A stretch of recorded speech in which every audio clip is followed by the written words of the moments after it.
देखिए यहाँ पढ़ेंगे आयत के बारे में। तो आयत क्या है? चार भुजाओं से घिरी हुई एक बंद आकृति। यहाँ पर देखिए ए बी सी डी एक आयत है, ठीक है, जिसकी क्या है, ए लंबाई है और ए भी क्या है, हमारा लंबाई है। अगर ये चौड़ाई है तो ये भी क्या है, चौड़ाई है। मतलब आमने सामने की भुजाएं बराबर होती है और प्रत्येक कोण, सभी कोण कितना अंश का होता है? 90 अंश का होता है, ठीक है।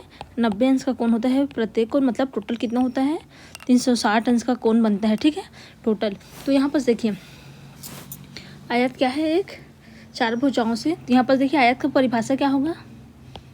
आयत चार भुजाओं से घिरी हुई एक बंद आकृति है, एक बंद आकृति है जिसके आमने सामने की भुजाएं, जिसके आमने सामने की भुजाएं क्या है? बराबर व समांतर, बराबर व समांतर होती है और प्रत्येक कोण कितने अंश का होता है? और प्रत्येक कोण 90 अंश का होता है, ठीक है, और प्रत्येक कोण 90 अंश का होता है। तो क्या है, इस तरीके से आप परिभाषा लिख सकते हैं, बस डायग्राम को याद रखना है। और क्या है, चार भुजाओं से घिरी हुई एक बंद आकृति है जिसकी आमने सामने की भुजाएं क्या है? बराबर होती है, ठीक है, बस बराबर है और समांतर। जैसे कोई चीज़ इस तरीके से है या फिर इस तरीके से तो इसको बोलते हैं समांतर। इसलिए क्या बोलते हैं? जिसके आमने सामने की भुजाएं बराबर व समांतर होती है तथा प्रत्येक को 90 अंश का होता है, ठीक है। तो इस तरीके से यहाँ पर क्या हो गया? ये हो गया आयत का परिभाषा और ये है चित्र, ठीक है। ये क्या है? आयत का है डायग्राम जो है। और देखिए यहाँ पर आयत का क्षेत्रफल, परिमाप, विकर्ण, लंबाई, चौड़ाई किस तरीके से हम ज्ञात करेंगे, ठीक है। तो देखिए आयत का क्षेत्रफल देखते हैं, इसको हटा देती हूँ। समांतर मतलब क्या है? जब एक दूसरे को नहीं काटती है वो समांतर कहलाता है, ठीक है।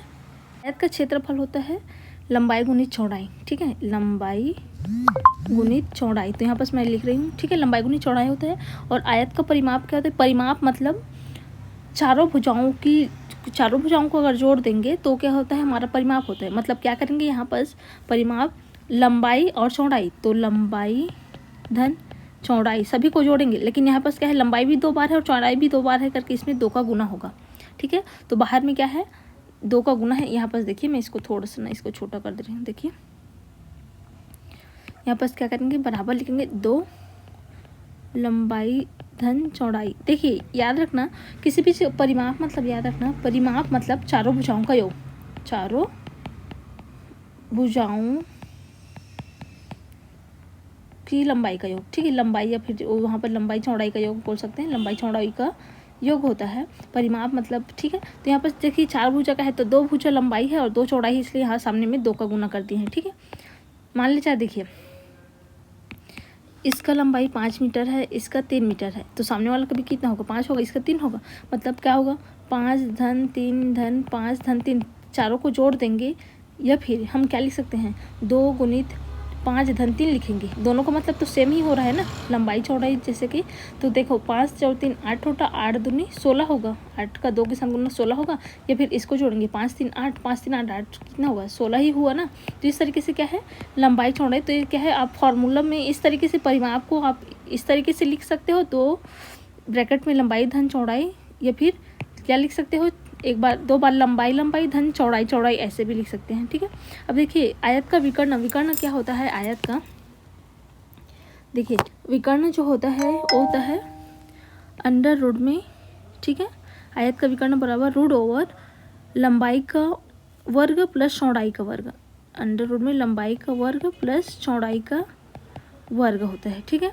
तो ये क्या है? विकर्ण कहलाता है। ये है ना इस तरीके से, इसको क्या बोलते हैं? विकर्ण बोलते हैं। तो इस तरीके से मान ले मिला देंगे तो लंबाई का वर्ग प्लस चौड़ाई का वर्ग रूट ओवर में, ठीक है। अब देखिए क्षेत्रफल में हमको क्या पता है? आयत का क्षेत्रफल क्या होता है?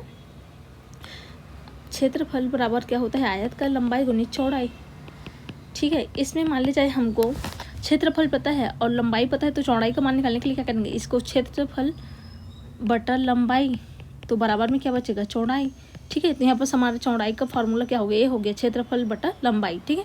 इसी तरीके से अगर यहाँ से देखिए यहाँ से क्या करेंगे, अगर चौड़ाई पता है और लंबाई ज्ञात करना है तो क्षेत्रफल, ठीक है, बटा चौड़ाई आ जाएगा तो हमारा लंबाई का मान निकल जाएगा कि नहीं, ठीक है।